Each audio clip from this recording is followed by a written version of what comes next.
எப்ப முருகா நீதா கெதின்னு அவன் காலில் விழுந்தீங்கன்னா பாவ புண்ணியத்தை தாண்டி முருகனுடைய அருள் 7 ஜென்மத்துக்கும் கூட வரும். 7 ஜென்மத்துக்கும் கூட வரும். கந்தான்னு 2 கையை தூக்கிட்டீங்கன்னா 12 கையினால தூக்கி காப்பாத்துவான்.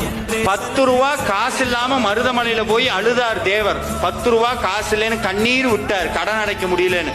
போகும்போது சிகரெட் பெட்டிக்குள்ள 10 ரூபாய் வச்சு கொடுத்து விட்டார் முருகன். போயிட்டு ரிட்டர்ன் வரும்போது அதே தேவர் 10 கோடி ரூபாய் போட்டு முருகனுக்கு படம் எடுத்தார். அதான் நம்பிக்கை.